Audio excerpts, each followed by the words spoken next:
নমস্কার, আমি বিশ্ব মজুমদার। শুরু করছি সোজা সাপটা। এটা সেপ্টেম্বর, সেটাও ছিল 1 সেপ্টেম্বর। আজ থেকে ঠিক 109 বছর আগে সেই সেপ্টেম্বরেও চিকিৎসকদের আন্দোলনে উত্তাল হয়েছিল বাংলা। তখন অবশ্য দেশ স্বাধীন হয়নি।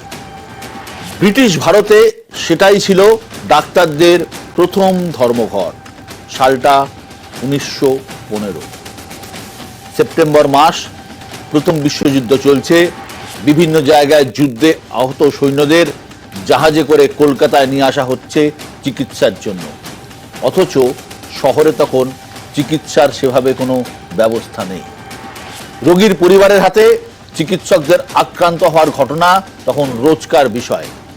বারবার অভিযোগ জানিয়েও কিছু লাভ হতো না। নিরাপত্তা ছিল না, বেতনও ভালো ছিল না। প্রতিবাদে ব্রিটিশ সরকারের বিরুদ্ধে আন্দোলনের ডাক দেন চিকিৎসকরা। 7 দিন চলেছিল সেই স্ট্রাইক। ধর্মঘটি ডাক্তাররা স্লোগান দিয়েছিলেন, যুদ্ধের সময় ছুটিতে গেছে সরকার।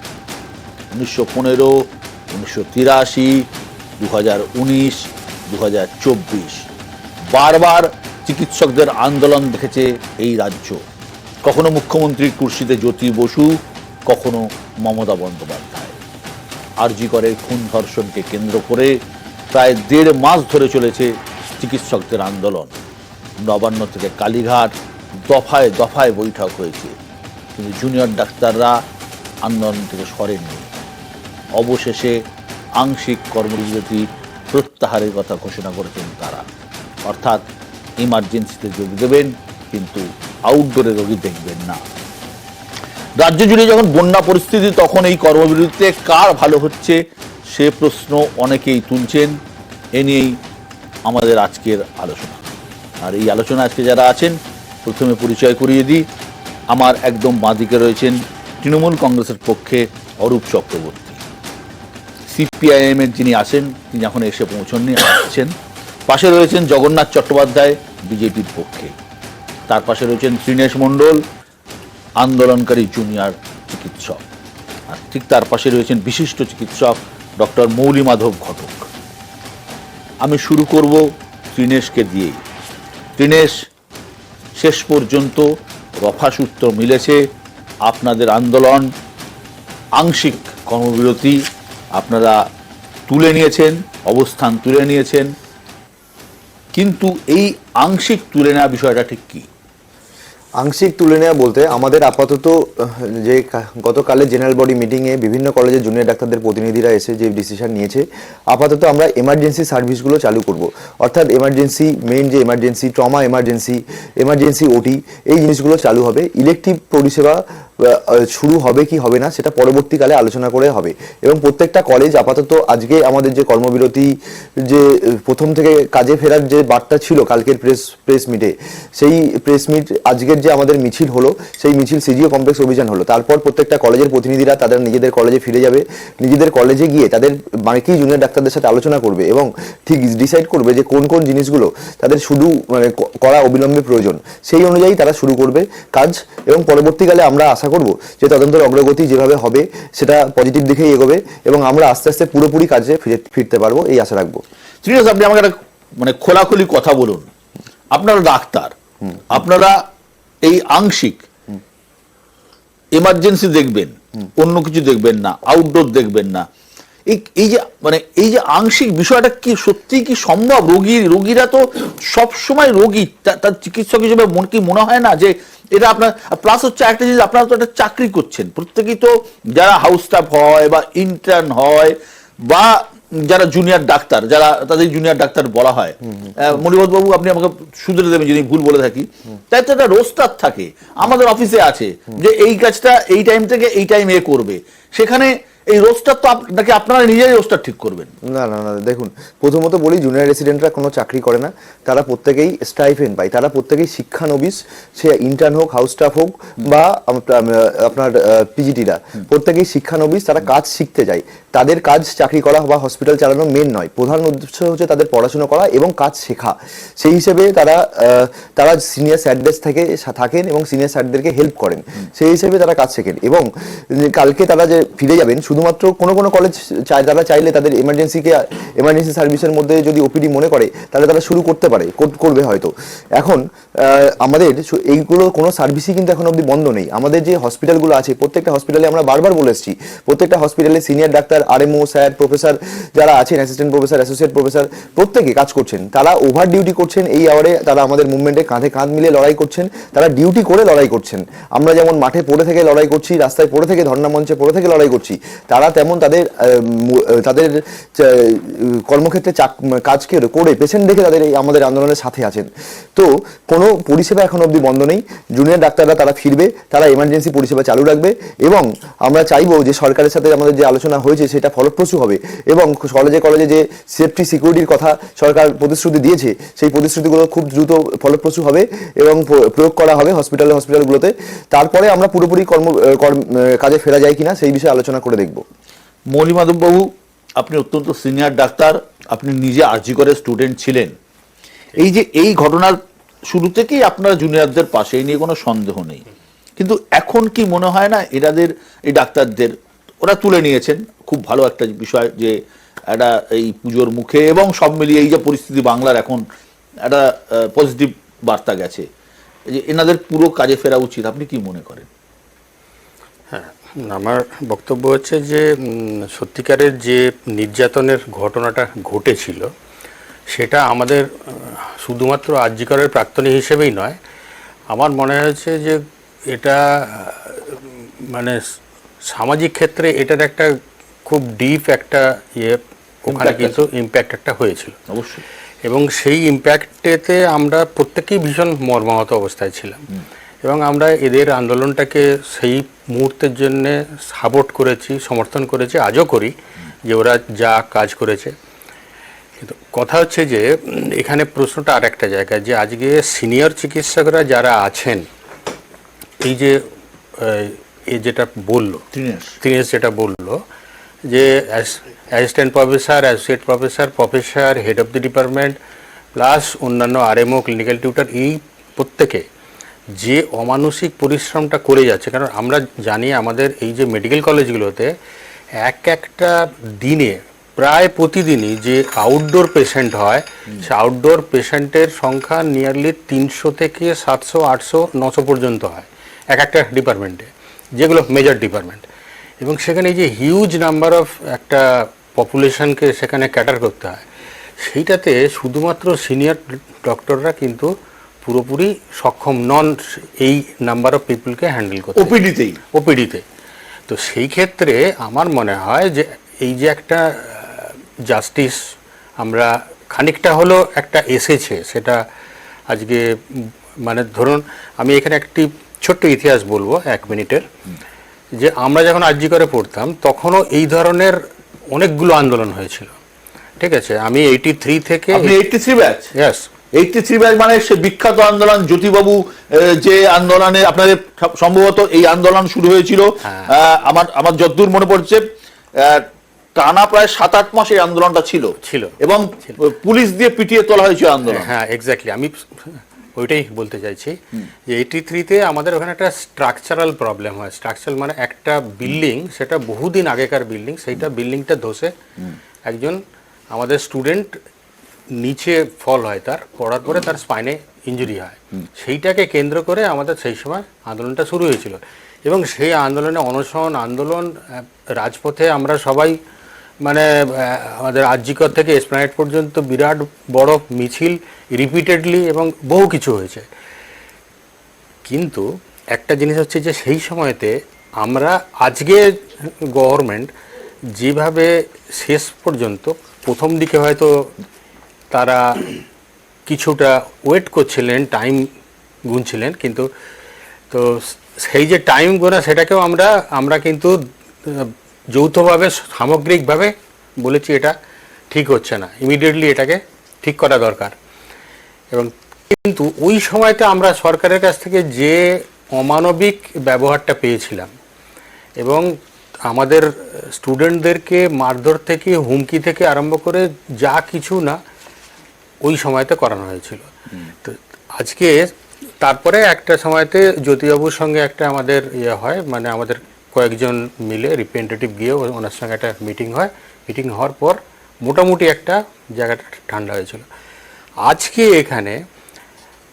এইখানে আমরা কি দেখলাম যে আজকে 42 দিন আন্দোলনটা হলো, এই বাচ্চাগুলো ছোট ছোট ছেলেমেয়েরা এবং তার সঙ্গে সোসাইটির বহু মানুষ তারা একসঙ্গে এগিয়ে এসে এই আন্দোলনটা করলো। কিন্তু 83-র পুনরাবৃত্তি হয়নি, এটা একটা বিষয়। এইটা ব্যাপার আছে যে 83-তে আমরা যে ব্যবহারটা পেয়েছিলাম এবং তখন আমাদের সঙ্গে সোসাইটির আর কেউ ছিল কিন্তু আসেনি। আমি একটা ছোট্ট, আমি আপনার মনে আছে কিনা জানি না, আমি একটা ছোট্ট আমি নিয়েই এসেছি যে মিটিংটা আপনাদের সাথে জ্যোতিবাবুর হয়েছিল, সেই মিটিংয়ে জ্যোতিবাবু যখন আপনারা ঘরে ঢুকেছিলেন, জ্যোতিবাবু বললেন যে আপনারা বলেছিলেন যে আপনারা মানুষের দাবি নিয়ে এসেছেন, রোগীদের দাবি নিয়ে এসেছেন, ওগুলো মেনে নিন, স্ট্রাইক তুলে নেব।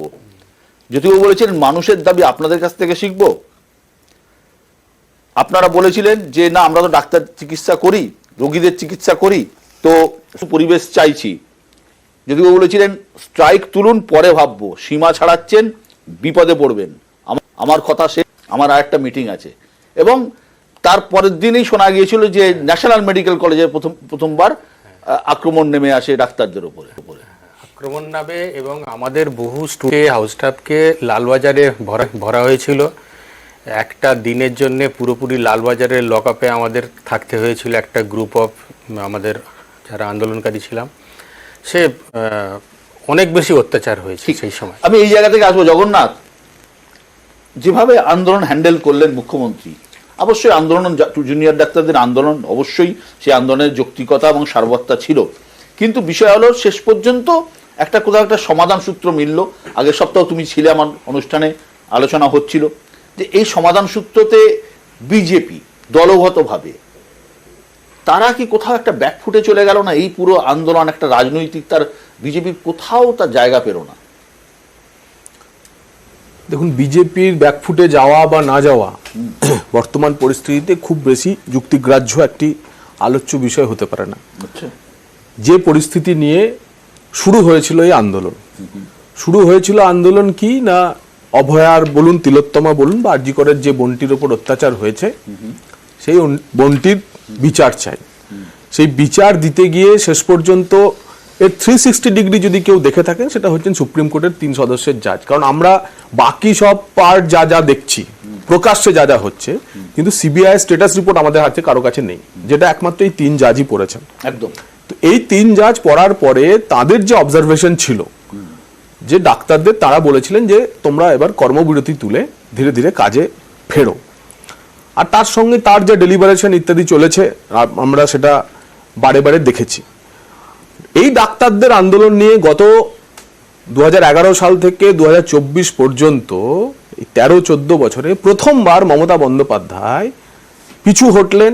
তার যা স্বভাবসিদ্ধ ভঙ্গিমা, সেই জায়গা থেকে পিছু হটলেন। নমনীয় মমতা বন্দ্যোপাধ্যায়কে দেখা গেল এবং মমতা বন্দ্যোপাধ্যায় ডাক্তারদের সামনে মাথা নোয়ালেন। কারণ ডাক্তাররা এই আন্দোলন থেকে নিয়ে সোশ্যাল মিডিয়ায় নানা রকমের তর্ক চলছে যে চেয়েছিলেন অপসারণ, দিলেন পদোন্নতি ইত্যাদিতে, সিপি সম্পর্কিত নানা বিষয় নিয়ে, কিন্তু আমি তার মধ্যে যেতে চাইছি না।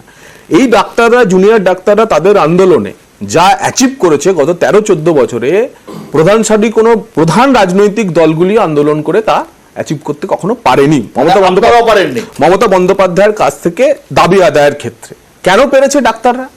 তার কারণ হচ্ছে রাজনৈতিক ছিল। 1000-2000 ডাক্তার রাজপথে রাত জাগছে, সেটা কারণ না।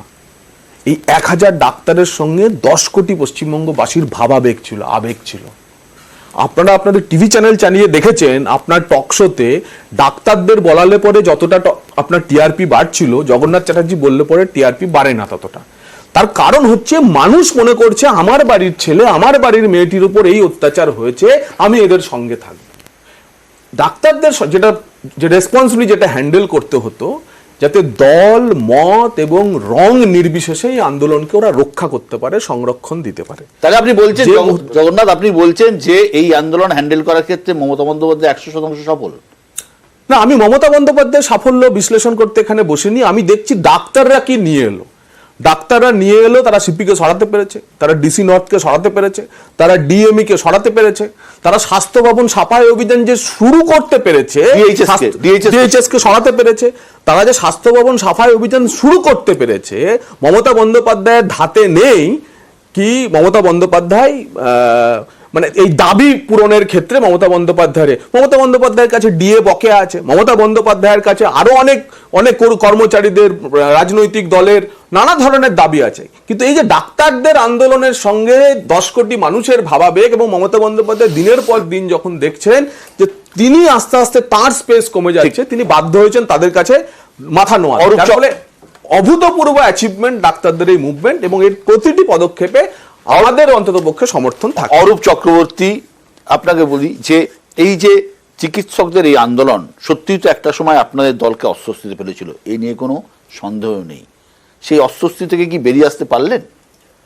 দেখুন বিশ্বদা, প্রথমত এই আন্দোলনের প্রতি একজন নাগরিক হিসেবে যে কোনো স্বাভাবিক সুস্থ নাগরিকের সমর্থন থাকা উচিত, এবং এক্ষেত্রেও প্রত্যেক মানুষ, জুনিয়র ডাক্তারদের আন্দোলন যেটা রাজনীতির ঊর্ধ্বে উঠে আন্দোলন, সেই আন্দোলনকে কিন্তু প্রত্যেক মানুষ শুভবুদ্ধি সম্পন্ন সমর্থন জানিয়েছেন। সেটা জানানোরই কথা, কারণ আমাদের ঘরের একজন বোনকে যখন এইভাবে চলে যেতে হয় তখন তার বিরুদ্ধে রাস্তায় নামাটাই কর্তব্য, তারা সেটাই করেছেন।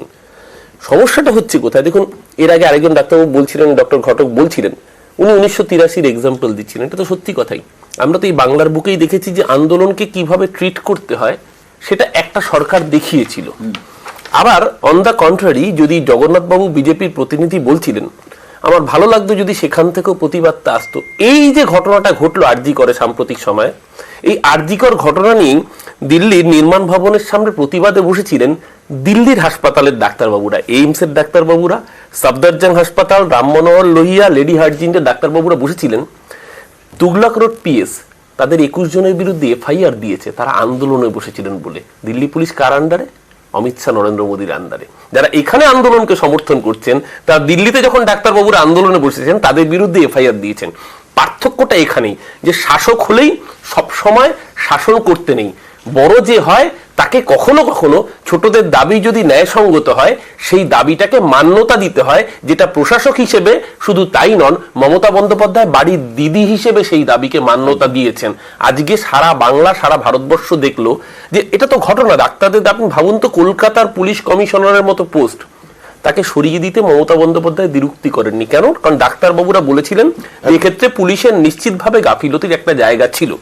শুধু তাই নয়, ওই ঘটনার সংশ্লিষ্ট ডিসি নর্থ তাকে সরিয়ে দেওয়া হয়েছে। এবার সমস্যা হচ্ছে, সরিয়ে দেওয়াকে কেউ ব্যঙ্গ করে বলছেন প্রমোশন। আচ্ছা, কে কোথায় রিশাফলিং হবে, ট্রান্সফার হবে, এটা তো আমি যা শেষ করিনি, এটা তো ক্যাবিনেটের সিদ্ধান্ত।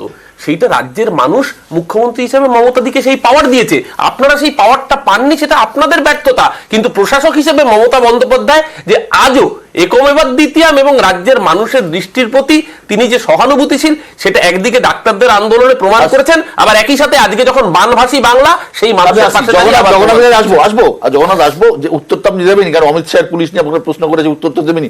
পার্থদা এসে গেছে, পার্থপ্রতিম বিশ্বাস। পার্থদা, এই আন্দোলন কি বাড়তি অক্সিজেন দিল সিপিআইএম কে? দেখুন, সিপিআইএম কে অক্সিজেন দিল কিনা তার চেয়ে বড় বলবো যে এই গোটা রাজ্যের প্রতিবাদী মানুষ যারা ছিলেন, গত 13 বছর ধরে প্রতিবাদের পথে চলছিলেন, তারা অক্সিজেন পেলেন, এই নিয়ে কোনো সন্দেহ নেই। এবং এই প্রতিবাদটা একটা দিক থেকে দেখতে গেলে রাজনীতির রং ছাড়াই, অথচ একটা রাজনৈতিক ইস্যু ট্যাকেলড হয়েছে, এটা যদি বলেন ইউনিকনেস অফ দিস মুভমেন্টের মধ্যে আছে।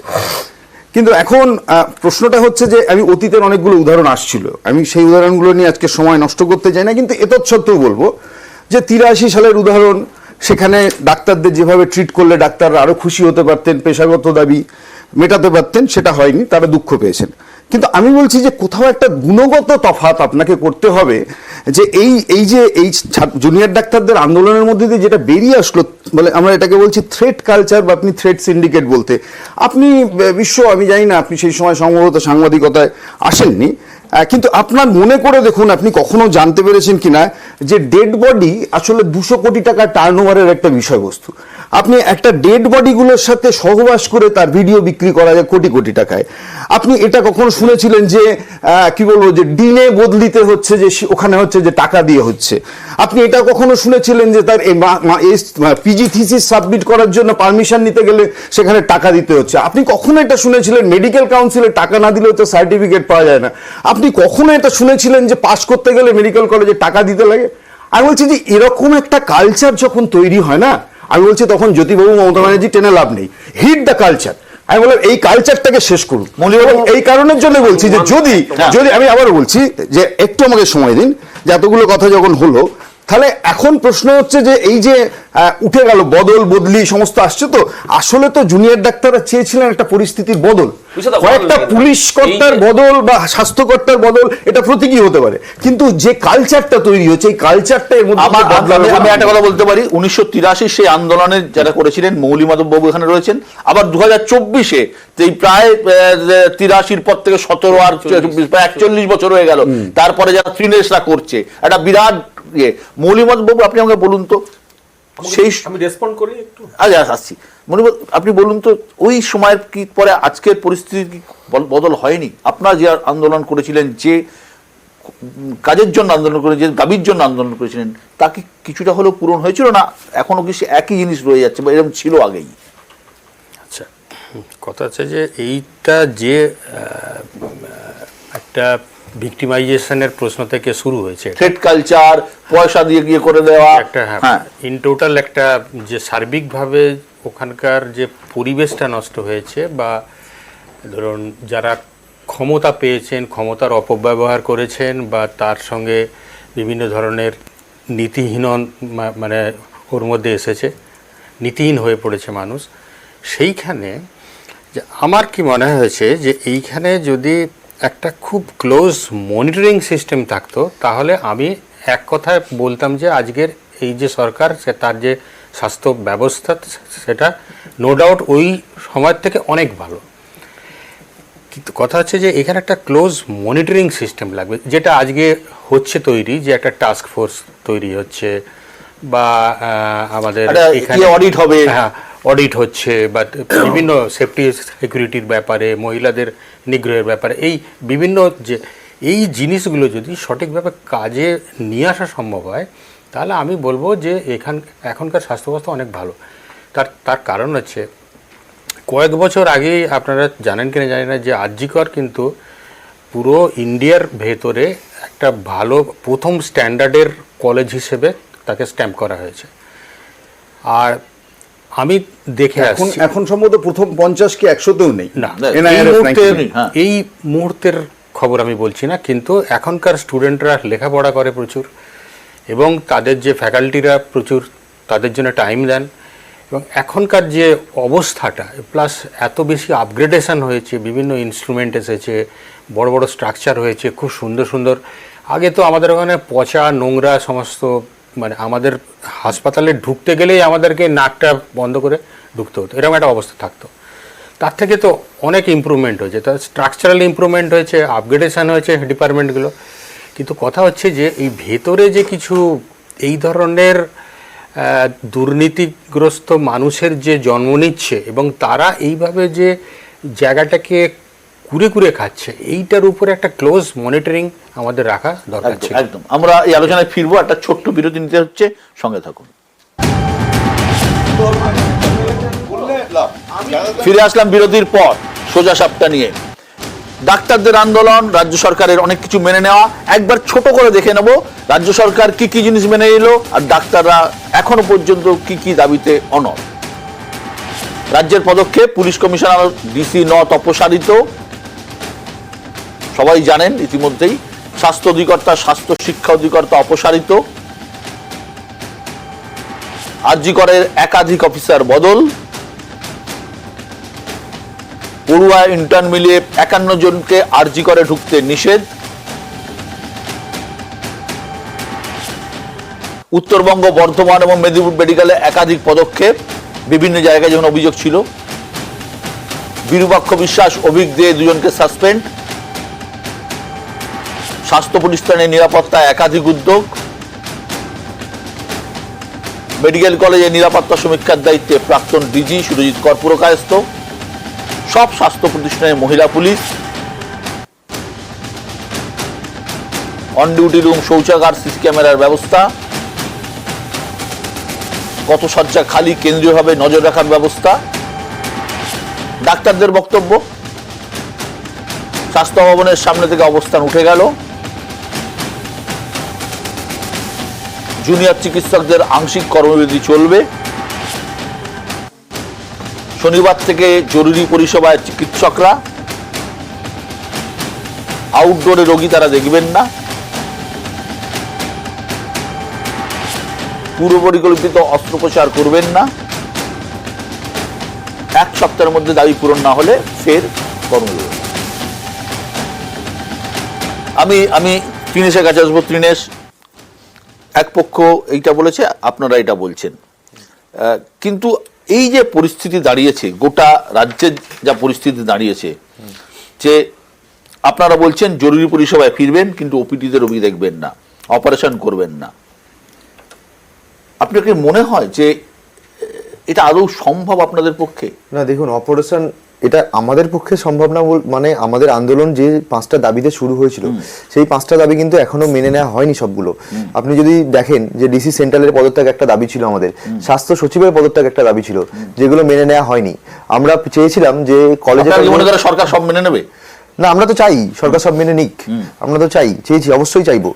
আর দ্বিতীয়ত হচ্ছে আমাদের আরো দাবি ছিল যে কলেজে কলেজে সুষ্ঠু গণতান্ত্রিক পরিবেশ ফিরে আসুক, কারণ সেটা তো একদিনে হয় না, সম্ভব না। না, এটা চাইলেই হয়, এটা চাইলেই সদিচ্ছা থাকলেই হয়।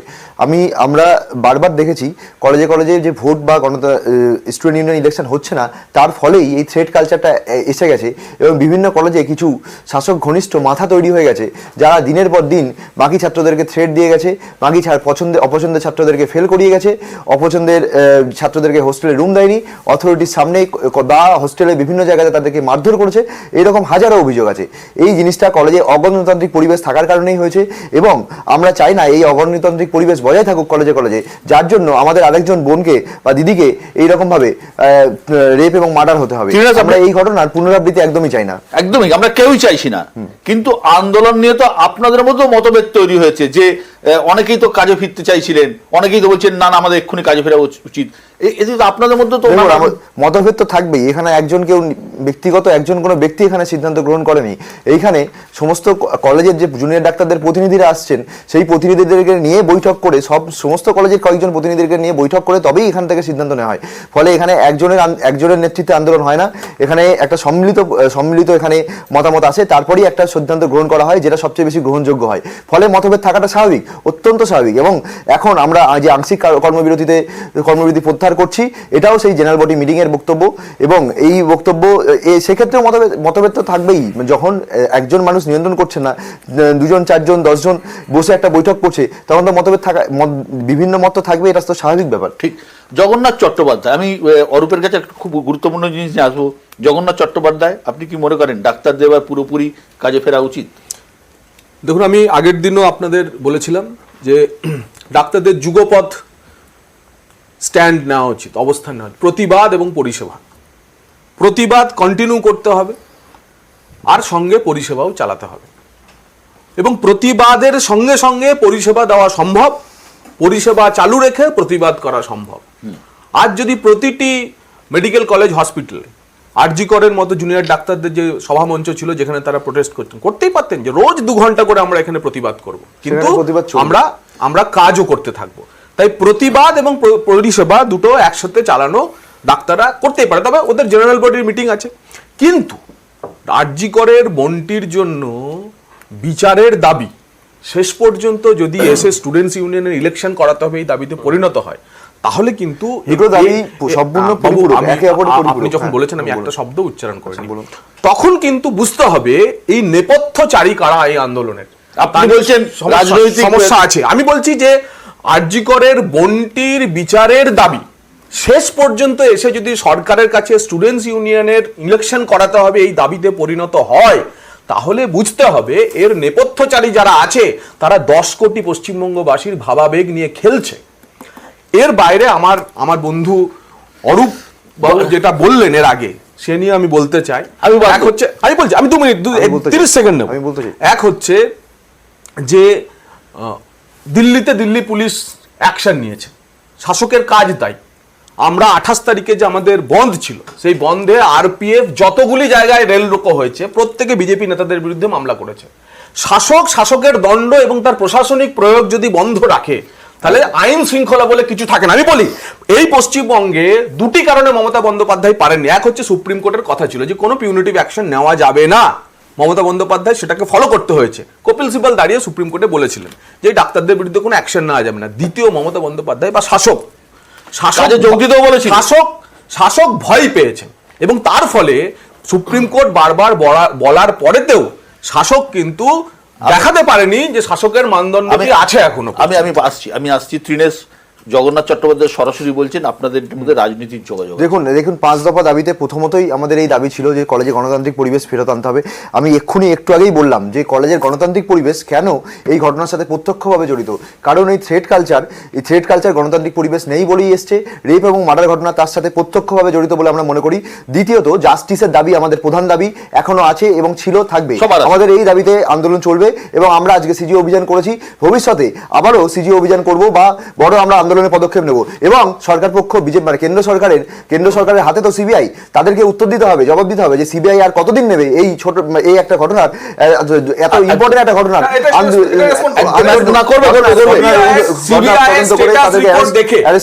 সিবিআই এর স্ট্যাটাস রিপোর্ট দেখে স্বয়ং দেশের প্রধান বিচারপতি বলেছেন যে সিবিআই কে যে লিড তারা এবং যে দিকে তারা তদন্ত নিয়ে যাচ্ছে তার জন্য যথেষ্ট সময় দিতে হবে। যে কথাটা মৌলি মাধব বাবু বললেন যে কোথাও একটা না এই কালচার এইটা পরিবর্তন করতে হবে। 2, একটা মনিটরিং সিস্টেম রাখতে হবে। সন্দীপ ঘোষেদের মতো ব্যক্তিরা যাতে আর রাজ্যের স্বাস্থ্য ব্যবস্থায় ঘাঁটি গাড়তে না পারে সেটা তো আপনাদেরই দেখতে হবে। বিশ্বদা, এটা তো একদম সত্যি কথা যে আর.জি. করের ভেতরে নিশ্চিতভাবে কিছু না কিছু প্রশাসনিক অব্যবস্থা ছিল বলেই আজকে এই ঘটনার সূত্রপাত। এটা অস্বীকার করার কোনো জায়গা নেই এবং রাজ্য সরকার সেটাকে অস্বীকার করছেও না। যার জন্যই মুখ্যমন্ত্রী নিজে কার্যত 5 দিন, তার মধ্যে 3 দিন নবান্নে এবং 2 দিন কালীঘাটে, যদিও শেষ দিন বৈঠকটি হয়েছে, এবং তার আগে মুখ্যমন্ত্রী নিজে মঞ্চে গেছেন। কেন? কারণ সরকার সদিচ্ছা নিয়ে এগোতে চেয়েছে। দ্বিতীয় কথা, একটা জিনিস বিশ্বদা বুঝতে হবে, এই যে এখানে জুনিয়র ডাক্তার রয়েছেন, আমি আবারও বলছি ডাক্তারদের সেন্টিমেন্টের প্রতি আমি পূর্ণ সহানুভূতি নিয়েও বলছি, আমরা যে দাবি করছি সেই দাবি সঠিক, সেই দাবি মানতে হবে। একটা থ্রেড কালচারের বিরুদ্ধে আমি কথা বলে এটা আরেক ধরনের থ্রেড কালচার তৈরি হয়ে যাচ্ছে না। ডিসি সেন্ট্রালকে কেন সরাতে হবে? কারণ তিনি একটা প্রেস কনফারেন্স করেছেন, যেই প্রেস কনফারেন্স ওনাদের হয়তো মনোপুত হয়নি, হয়তো কোট আনকোট, বা একটা স্ট্রাকচারের এতগুলো মানুষকে সরিয়ে দেওয়া হয়েছে, ডিএমই ডিএইচ তাদের সরিয়ে দেওয়া হয়েছে, শিক্ষা স্বাস্থ্য অধিকর্তাকে সরিয়ে দেওয়া হয়েছে, কেন হেলথ সেক্রেটারিকেও সরানো হয়নি? একটা পুরো সিস্টেমের সবাইকে যদি আপনি এক লপ্তে সরিয়ে দেন, সিস্টেমটাই তো অচল হয়ে পড়বে। একটা জিনিস বুঝতে হবে, সিস্টেমটাকে রেখে সিস্টেমের সংশোধন করতে হয়। একটা থ্রেড কালচারের বিরুদ্ধে আমি কথা বলে আমি ইনাওয়ে যদি আরেকটা থ্রেড কালচারকে এখানে রিইনিশিয়েট করি, তাতে আখেরে কষ্ট হচ্ছে রাজ্যের 10.5 কোটি মানুষ। বিশ্বত এটা আমরা অস্বীকার করতে পারি না। 29টা প্রাণকে আমরা হারিয়েছি। মাথায় রাখতে হবে, ডাক্তারবাবুরা যখন ডাক্তারি পড়ছেন, ওই 29টা পরিবারের মানুষও কিন্তু করদাতা। ডাক্তারবাবুদের যে ইনফ্রাস্ট্রাকচার তৈরি করতে সরকারের খরচ হয়, প্রিন্সিপালদের বা স্যারদের মায়না দিতে যে টাকা খরচ হয়, সেটা তো কেউ আমরা পকেটের পয়সা দিই, আমাদের আপনাদের গণগণের ট্যাক্সের টাকা দিয়ে সেটা বিল্ড আপ হয়। সেইখানে দাঁড়িয়ে ডাক্তারবাবুরা নিশ্চয়ই রেসপন্সিবল। এবং একটা জিনিস বুঝতে হবে বিশ্বদা, রাজ্যে প্রায় 90,000-এর কাছাকাছি ডাক্তার আছে, তার 1/3 সরাসরি সরকারি পরিষেবায়। এই 1/3-এর মধ্যে 7,500 হচ্ছে জুনিয়র ডাক্তার, যারা মূলত পিলার এই সিস্টেমটা। 90,000 ডাক্তার যারা আছেন সরকারি ডাক্তার, সরকারি হাসপাতাল, আমি বলছি মেডিকেল কলেজের ক্ষেত্রে কথা বলছি, বাকি তো বিভিন্ন প্রাইমারি স্বাস্থ্য কেন্দ্র, কন্ট্রাকচুয়াল হেলথ ওয়ার্কার, তাদের কথা ছেড়ে দিন। আমি বলছি মেডিকেল কলেজে যেখানে জুনিয়র ডাক্তারদের উপর মূলত পরিষেবাটা নির্ভরশীল, আজকে সামগ্রিকভাবে ওপিডি বন্ধ হয়ে গিয়ে আজকে মেজর ওটির ক্ষেত্রে অসুবিধা হচ্ছে, মানুষের যে মৃত্যু হচ্ছে, সেই রেসপন্সিবিলিটি আমরা ডাক্তারবাবু হিসেবে কি উপেক্ষা করতে পারি? অনলাইন শেষ করে নিচ্ছি। এই মুহূর্তে বিচার চাইতে গেলে দেখুন একটা জিনিস, রাজ্য সরকার তদন্ত করছে না। আগের দিন সুপ্রিম কোর্টে শুনানির সময় প্রধান বিচারপতি নিজে বলেছেন, একটা ঘটনাকে কন্ডেম করে বলেছেন যে কন্ট্রাকচুয়াল স্টাফদের বিষয়, আপনার মনে থাকবে, এবং কি পরিপ্রেক্ষিতে বলেছেন অপরাধ সংগঠিত হয়েছে কন্ট্রাকচুয়াল ওয়ার্কার দ্বারা, অর্থাৎ পরিষ্কারভাবে ইঙ্গিত সঞ্জয় রায়ের বিরুদ্ধে।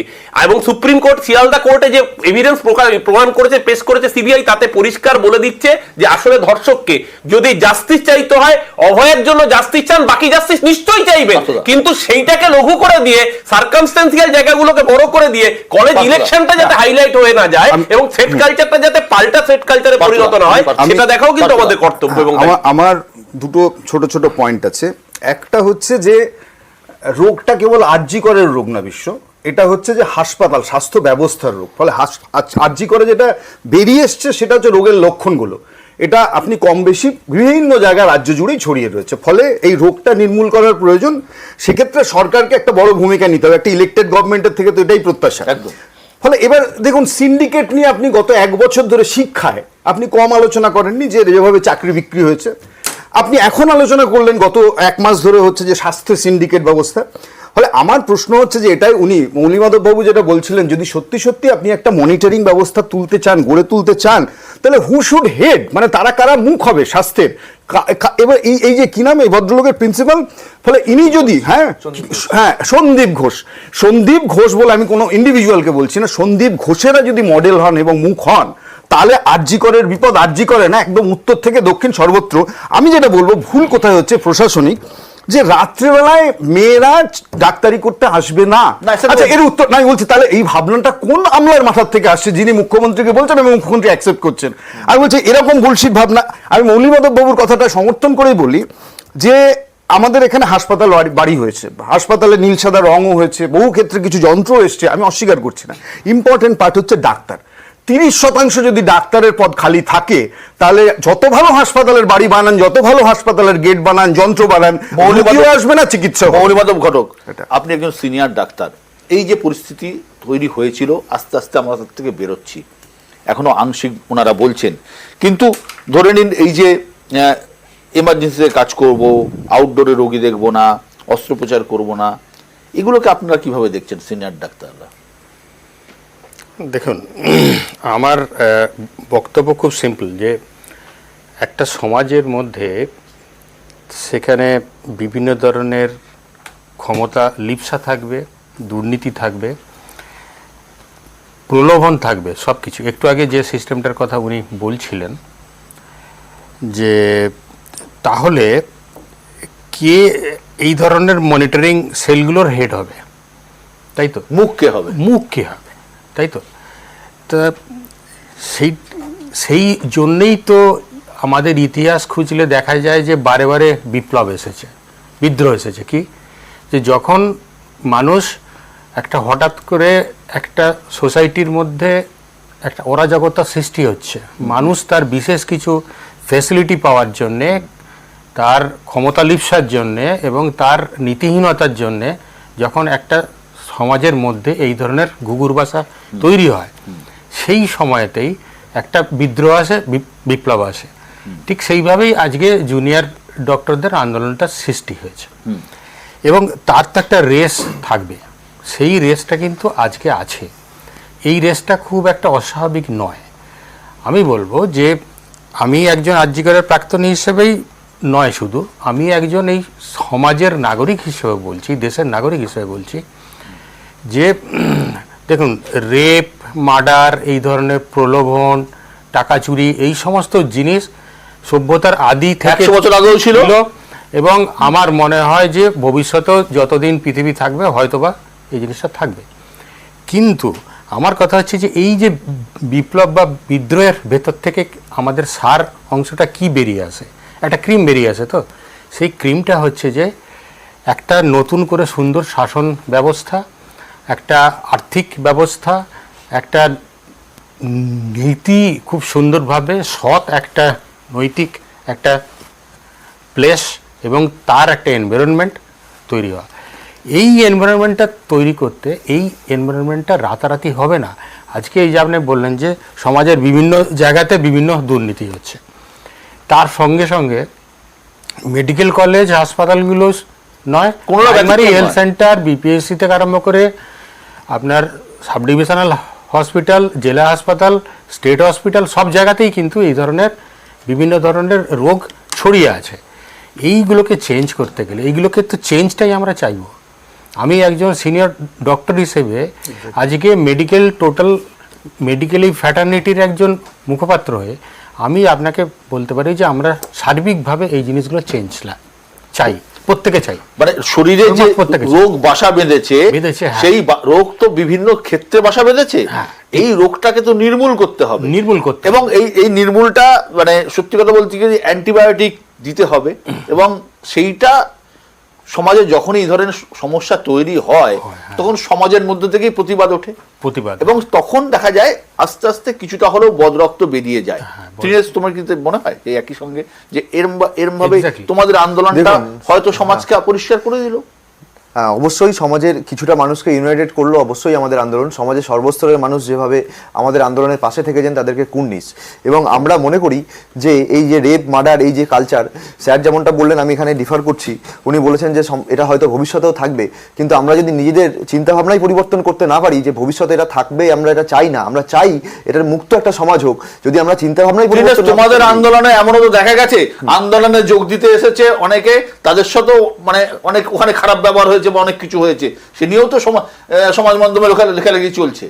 খারাপ ব্যবহার বলতে একজন অভিনেত্রীকে ধাক্কা দিয়ে গাড়িতে ইয়ে করে দেওয়া হয়েছে, গাড়ির মধ্যে আক্রমণ করা হয়েছে, এটাও তো এক ধরনের থ্রেট কালচার, যে থ্রেট কালচারের বিরুদ্ধে জুনিয়র ডাক্তারবাবুরা বলছেন। এটা আমি শুনিনি কোথাও। শ্যামবাজারে অভিনেত্রী ঋতুপর্ণা সেনগুপ্তকে কার্যত ঘাড় ধাক্কা দিয়ে তুলে দেওয়া হয়েছে। জুনিয়র ডাক্তাররা করেছেন এটা। জুনিয়র ডাক্তার আন্দোলনের মধ্যে থেকে কে করেছেন সেটা তো প্রতিবাদ হওয়া উচিত, সেটা অবিলম্বে প্রতিবাদ হওয়া উচিত। এটা যদি হয়ে থাকে এটা প্রতিবাদ হওয়া উচিত, অবিলম্বে সেই সময় প্রতিবাদ হওয়া উচিত ছিল, এবং এর বিরুদ্ধেই তো আমাদের আন্দোলন।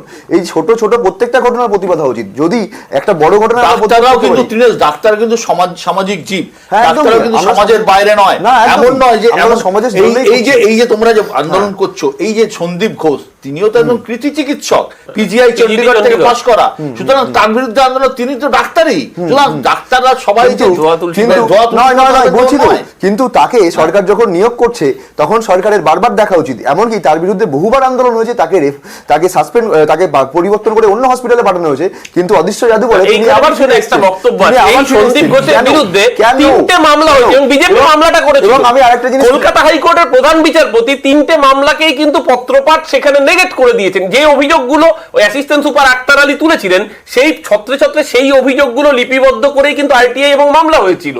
তাহলে হাইকোর্টের প্রধান বিচারপতি তিনিও কি পক্ষপাত দুষ্ট? আমার এখানে সন্দীপ ঘোষকে ডিফেন্ড করা কোনো দায় নেই, ও যদি অন্যায় করে থাকে ও জেলে থাক, ফাঁসি হোক, আমার কিছু যায় আসে না। কিন্তু এই যে একটা ন্যারেটিভ তৈরি করা হচ্ছে যে সরকার ইন্ধন দিয়েছে, ইটস নট লাইক দ্যাট। এরকম প্রচুর প্রতিষ্ঠান তারা আর্যিকর হাসপাতালকে স্বীকৃতি দিয়ে সন্দীপ ঘোষের দুর্নীতি নিয়ে মামলা হয়েছিল শিয়ালদা কোর্টে, এবং শিয়ালদা কোর্টের মামলায় এটা বিষয়ে আলোচনা হওয়া দরকার।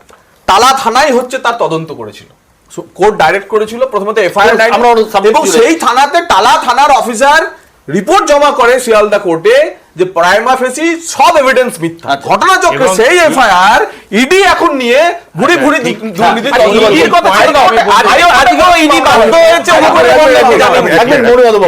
ঠিক এই পয়েন্টটাকেই আমি ধরতে চাইছিলাম, যে এই যে মনিটরিং সিস্টেমটা থাকবে এখানে, কোর্ট আমি জানি না, সরকারের যিনি একেবারে শেষ মানে লাস্ট ওয়ার্ড তার কথা আমি জানি না, কিন্তু এই যে সন্দীপ ঘোষের কথা বলছেন, সন্দীপ ঘোষ জন্ম থেকেই যে একটা মানে ক্রিমিনাল নয়, উনি ওইখানে এসেছেন, ওখানে এসে তার কাজকর্মের সময়তে তিনি যখন ক্ষমতাটা পেয়েছেন, এবং ক্ষমতার সঙ্গে সঙ্গে বিভিন্ন ধরনের লোক হাজির হয়েছে, বিভিন্ন সেখানে প্রলোভন এসেছে। অমুকের লোকটা যিনি ওষুধ সাপ্লাই করেন, যে লোকটা ওখানে মানে অমুক করেন তমুক করেন, বিভিন্ন ধরনের যে সমস্ত ভেন্ডার্স, তাদের কাছ থেকে বিভিন্ন ধরনের প্রলোভন এসেছে, এবং সেই প্রলোভনটাকে উনি চেক করতে পারেননি, তিনি সংযমের মধ্যে যেতে পারেননি। ওইখানেই কিন্তু আমাদের তার উপরের মাথার উপরে এমন একটা মানুষ দরকার বা একটা গ্রুপ বা এজেন্সি কন্ট্রোল করবে।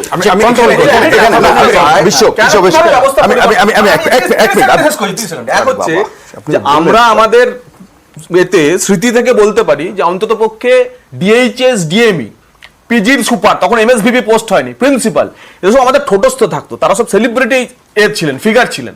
তার কারণ হচ্ছে তাদের রাজনৈতিক ইনক্লিনেশন গত 34 বছরে ছিল না বাম জামানায়, তা নয়, কিন্তু প্রত্যেকের রাজনৈতিক ইনক্লিনেশন ছিলই। কিন্তু যে ব্যক্তিগুলোকে অন্তত পক্ষে চয়ন করা হতো, আমি বলছি না তার জন্য স্বাস্থ্য ব্যবস্থা বিরাট আহামরি কিছু হয়েছে, কিন্তু আমরা যারা দেখেছি আমাদের অভিজ্ঞতায়, আপনিও অন্ততপক্ষে 2-3 জনের নাম বলতে পারবেন, আমিও বলতে পারবো, কিন্তু এখন বলুন তো কতজন প্রিন্সিপালের নাম আপনার মনে আছে, কতজন? আমার কথা হচ্ছে আপনি যে পয়েন্টটা তুললেন সেটাই, যে জুনিয়র ডাক্তারদের আন্দোলনের সাফল্য হচ্ছে যে তারা একটা রোগকে তুলে ধরেছে। আর আপনি বলেছেন অ্যান্টিবায়োটিক দেওয়ার কাজটা শুরু করতে হবে, সেটা কাকে করতে হবে? সরকারকে, নান আদার দেন গভর্নমেন্ট। ফলে এবার প্রশ্নটা হচ্ছে যে এখানে সরকারের যে কি ভূমিকা হবে সেটা ইম্পর্টেন্ট। কারণ আমি বলছি যে একটু আগে মৌলিমাধববাবু বলছিলেন না যে ওই যে সন্দীপবাবু হচ্ছে প্রলোভনের মধ্যে পড়েছিলেন, আমি জিনিসটাকে ব্যাখ্যা করি অন্যভাবে। আসলে সরকারি ব্যবস্থার যে চেকস অ্যান্ড ব্যালেন্সগুলো থাকে সেটা কোথাও ফেল করছে, এবং ফেল করছে বাঘা বাঘা। দেখবেন শাসক দলের সাথে যুক্ত যারা ঘনিষ্ঠ, তারাই আসলে এই ফেলিওরটার মূল হোতা। এবং এই কারণেই বলছি যে ঘাটাল মাস্টার প্ল্যানের মতো যদি প্রতিশ্রুতি হয়, অর্থাৎ ছেলেরা তুলে ফেললেন এবং তারপর ওটা তো হচ্ছে তো হবে, যা ছিল তাই রইলো। ফলে আমি আবার বলছি যে এই আন্দোলনের ঘাটাল মাস্টার প্ল্যানের কথাটা বলে উনি বললেন, ওনারা যখন ক্ষমতায় ছিলেন ক টাকা বরাদ্দ করেছিলেন মমতা ব্যানার্জির প্রশাসন গত বাজেটে বরাদ্দ করা, বলিনি পার্থদা প্লিজ, 1200 কোটি টাকার কথা বলে। এইবার মুশকিলটা কোথায়, এরা একবারও বলে না যে আমাদের প্রতিবেশী রাজ্য প্রতিবেশী রাজ্য বিহারের জন্য 11,500 কোটি টাকা বরাদ্দ হয়েছে বন্যা মোকাবিলায়, সেই বাজেটে জিরো অ্যালোকেশন হয়েছে পশ্চিমবঙ্গের জন্য। কেন বিজেপি সমালোচনা করলে সিপিএম এর গায়ে লাগে বুঝতে পারছেন তো? বিশ্বভাই এই একই কারণে আমার আজকে ন্যাশনাল হাইওয়ে ওভারফ্লাডেড, আজকে যখন যদি একটা অ্যাক্সিডেন্ট হয়, তার রেসপন্সিবিলিটি কার ঘাড়ে আসবে? আপনাদের রাজনীতি করে এই কারণে আপনারা শূন্য হয়ে গেছে। আমি আপনার বলার সময় বলুন ঝাড়খণ্ডের ট্রাকটা বললাম, আপনার বলতে হবে না, আমরা জানি কোনটা কি বলতে হয়। মুশকিলটা হচ্ছে কেন এই যে ঘোলা জলে মাছ ধরার কৌশলটা, উনি বলছেন না অ্যান্টিবায়োটিক প্রয়োগ করতে হবে সরকারকে, হ্যাঁ ঠিকই তো, সরকার অ্যান্টিবায়োটিকটা প্রয়োগ করবে সিস্টেমের উপরে। আর জ্যোতি বসুর সরকার অ্যান্টিবায়োটিকটা প্রয়োগ করেছিল আন্দোলনরত ডাক্তারদের উপরে। পার্থক্যটা এখানেই, অ্যাটিটিউডের পার্থক্য, অ্যাপ্রোচের পার্থক্য। মমতা ব্যানার্জির প্রশাসন জুনিয়র ডাক্তারদের আন্দোলনের প্রতি সহমর্মী এবং সাধারণ মানুষের সাথে নেই। এই জন্যই ডান্ডা পেটা করেছিল জ্যোতি বসুর পুলিশ, আর তাদের সমালোচনা করেছে। আপনার সবাই কি করেছিলেন?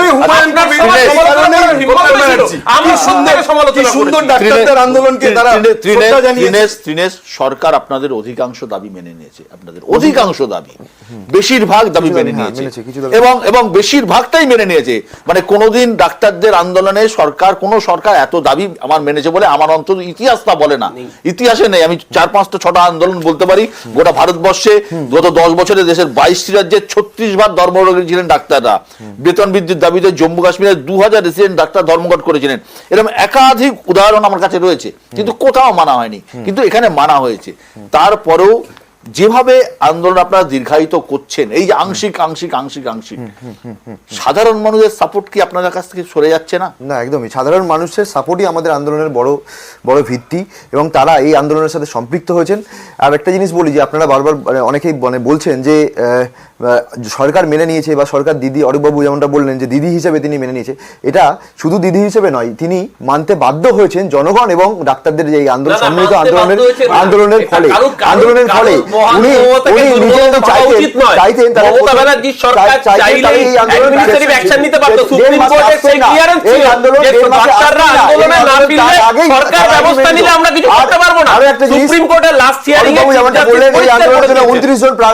মানুষ মারা গেছেন। আমি বলতে চাই প্রত্যেকটা মৃত্যুই দুঃখজনক। আমি সেই সমস্ত পরিবারের প্রতি সহমর্মিতা রেখেই বলছি, এই যে 29 জন মারা গেছেন, এই যে তথ্য দেওয়া হচ্ছে, এটা শুধুমাত্র আমাদের আন্দোলনকে ব্যালেন্স করার জন্য দেওয়া হচ্ছে।